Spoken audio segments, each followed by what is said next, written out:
यहां से मैं सीधे चलूंगा वारिस पठान जी के पास। वारिस पठान जी, आपने दीपक वोरा जी की बात सुनी, क्या उनकी बातों में दम नहीं है? उन्होंने बता दिया भाई क्या इतिहास है। क्या फिलिस्तीन नाम का कोई देश था 1900 में? इनकी मानसिकता देखिए दीपक भाई, अगर इनकी मानसिकता की मैं बात करूं तो ये अगर जंग आज़ादी के वक्त होते तो ये शायद ब्रिटिशरों के साथ खड़े होते, क्योंकि मैं तो मेरे भारत महान के साथ खड़ा हूं। हम तो आज़ादी की लड़ाई में अपनी जानें गंवा दी, हमारा देश आज़ाद हुआ। यही था उस वक्त भी। ये वही AIM थी ना सर, जिसने आज़ादी में पाकिस्तान के साथ जाने का फैसला किया था। बाद में उसे AIM को डिसॉल्व किया गया। नहीं नहीं नहीं, वो चले गए। नहीं गए सर, हैदराबाद वाला कोई नहीं जा पाया वारिस भाई, सब यही है। वारिस पठान जैसे वो रह गए, क्यों रहे ना साला। नहीं नहीं, सब चले गए, जिसको जाना था रजाकार चले गए, और वफादार जो थे ना वारिस पठान जैसे यहाँ रह गए और आपके चैनल पर बैठ के डिबेट कर रहे हैं। और ये जो नकली देशभक्त लोग हैं ना, इनको हम रोज दंगा करते हैं आपके चैनलों पर बैठ के। इनकी हम असलियत पूरे देश दुनिया को दिखाते हैं, ये कितना झूठ परोसते हैं यहाँ पर। ये अच्छा मुझे बताइए, हमास ने जो किया वो आतंकवादी हमला था या नहीं? आज अगर ये होते ब्रिटिश, देखिए चाहे हमास ने जो किया वो, चाहे मणिपुर में हमारी बहनों के साथ जिसने किया वो, या हमास की बात करिए ना सर, मणिपुर में वोट डिस्कशन किया आपने, बर्बरता, मैसेकर, किलिंग जो भी किया। हमास को मोदी जी ने हमास का नाम लिया है क्या एक भी मर्तबा? या हमास को हिंदुस्तान ने टेररिस्ट ऑर्गेनाइजेशन डिक्लेयर किया है क्या? चलिए नहीं, हमास के हमले को आतंकवादी हमला का बात है। हिंदुस्तान भारत देश ने हमास को terrorist attack on Israel organisation declare किया है क्या? हाँ या ना? टेररिस्ट अटैक किसको बोलते पता है आपको? टेररिस्ट अटैक क्या है? एक्ट ऑफ टेरर क्या है पता है आपको? बताइए। आपके घर वालों का, बच्चों का, माँ बाप का खाना पीना बंद कर देना, लाइट फ्यूल बंद कर देना, उनको मार देना, रात के अंधेरे में बम्बार्डिंग करके पूरे पूरे सिविलियंस का कत्लेआम कर देना। मतलब हमास ने जो कहा वो आतंकी हमला नहीं था। हमास ने जो 5000 रॉकेट दागे गाजा पर, तेल अवीव पर, इजराइल पर, वो आतंकी हमला नहीं है। आप गलत बोल रहे हो, आप गलत बोल रहे हो, आप गलत बोल रहे हो, आप गलत बोल रहे हो। मैंने कहा हर वो चीज जो आतंकवादी से जुड़ी हुई है, आतंकवाद है। तो हमास एक आतंकवादी संगठन है कि नहीं है बताइए ना? मणिपुर में जो हमारी इस हमले के बाद आप हमास को आतंकवादी संगठन कहेंगे कि नहीं कहेंगे? मैं वही तो पूछ रहा हूं। हिंदुस्तान जिस दिन हमास को आतंकवादी संगठन घोषित कर देगा उस दिन मैं हमास के साथ खड़ा रहूंगा।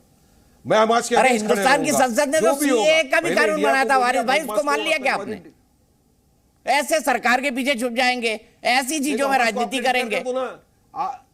नहीं छुपेंगे, नहीं राजनीति नहीं। ये बहुत अक्लमंद की बात है दीपक भाई, आप इतने बड़े वरिष्ठ पत्रकार हो। सुनिए, मैं तो पहली मर्तबा आपके पास आया हूं, मगर मैं आपको बताऊंगा, पहले मोदी जी को बोलिए कि हमास का अपने मुंह से नाम ले, और उसके बाद में मोदी जी को बोलिए कि आप हमास को इंटरनेशनल टेररिस्ट ऑर्गेनाइजेशन डिक्लेयर कर दे। मगर हो क्या रहा है, प्रोपेगेंडा चल रहा है। 3-4 दिन पहले एक वीडियो आया दीपक भाई, उसमें बताया एक लड़की को मार दिया, नग्न करके घुमाया। ये मैंने कहा सब गलत है, इस्लाम नहीं सिखाता, ऐसा बर्बरता नहीं करना चाहिए। ये हो हाट हो गया कि फलस्तीन ऐसे है वैसा।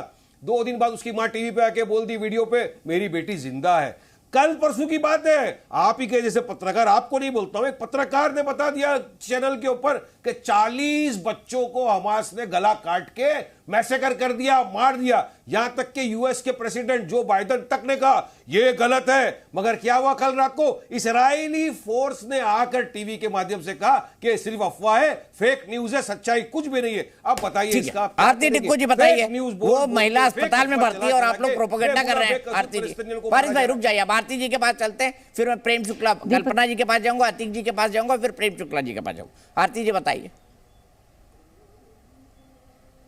दीपक जी, पहले तो मुझे बहुत आश्चर्य हो रहा है कि ये जो आपके टीवी स्टूडियो में बात कर रहे हैं और हमास को वो दर्जा दे रहे हैं जो हमारे क्रांतिकारियों का, जो हमारे आज़ादी में जो लड़ने वाले, जिनका संघर्ष गांधी जी थे, और जो गांधी जी के पीछे हज़ारों करोड़ों लोग जो खड़े हुए, ये हमास की तुलना गांधी और हमारे जो फ्रीडम फाइटर्स थे उनके साथ करें, बहुत शर्मनाक बात है।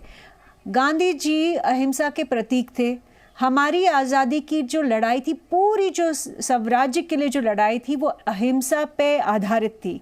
तो इन लोगों को पहले तो अपना इतिहास मालूम नहीं है, क्योंकि ये अपने आप को भारतीय तो मानते नहीं है, क्योंकि ये अपने आप को जहाँ का भी मानते हैं वहाँ पे हमास इनकी नज़रों में जो है एक आतंकी ग्रुप जो है, वो इनकी आंखों में वो बहुत ही अच्छे लोग हैं, इनको शर्म आनी चाहिए। आप सोचिए कि आप सोचिए कि हमास जिन्होंने औरतों का रेप किया, वो हमास जिन्होंने बच्चों की गर्दनें काटी, वो हमास जिन्होंने इतना टॉर्चर किया इनोसेंट सिविलियंस जो अपने आप में मगन थे, उन लोगों के साथ जितना अत्याचार किया, ये उस हमास की पैरवी कर रहे हैं। बहुत शर्म आनी चाहिए इनको।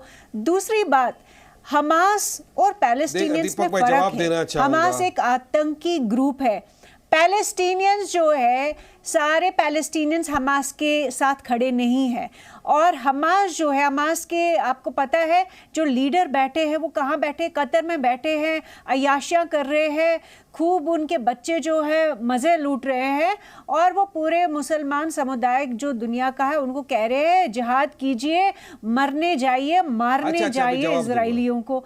तो इनको तो एक तो इनको सही और गलत में कोई अंतर ही नहीं दिख रहा है। और पैलेस्टीनियंस, मुझे इनको पैलेस्टीनियंस को सवाल पूछना चाहिए। कोई भी अगर हमदर्द है पैलेस्टीनियंस का, पैलेस्टीनियन रेफ्यूजीज का, तो एक ही सवाल पूछना चाहिए। जो ये हमास ने हज़ारों जो इनके पास मिसाइल्स आए, रॉकेट्स आए, इतना आर्म्स एंड एम्यूनिशन आया, जो इन्होंने पैसा इस पे लगाया, ये पैसा अगर वो जो गरीब लोग हैं हमास में, जिनके पास खाने को नहीं है, आज ये मानव अधिकार की बात कर रहे हैं, तो जिनके पास आज खाने को नहीं है, ये रॉकेट्स और मिसाइल्स कहाँ से आए हैं? मतलब ये किस तरह की विचारधारा है? ये वही विचारधारा है जिस विचारधारा की वजह से कश्मीरी हिंदू विस्थापित हुए, कश्मीरी हिंदुओं का नरसंहार हुआ। ये वही विचारधारा है। ये वही विचारधारा है जिसकी वजह से आपको याद होगा दिल्ली राइट्स में जब लोग मारे गए, वो इंटेलिजेंस ऑफिसर का जो हाथ हमको दिखाई दिया उस स्वाम्प में, तो ये उसी विचारधारा के लोग हैं जो आतंक को जस्टिफाई करते हैं। मानव अधिकार जो आतंकियों की है वो आम लोगों के मानव अधिकार के साथ कंपेयर करते हैं। खास करके ये 2 रुपए वाले ट्विटर ट्रोलरों से, आपको खास करके 2-2 रुपए वाले ट्विटर ट्रोलरों से मुझे नेशनलिज्म पेट्रोटिज्म की सर्टिफिकेट लेने की जरूरत नहीं है। खामोश रहिए, अभी आपने बहुत बोल दिया। आपको क्या जरूरत है?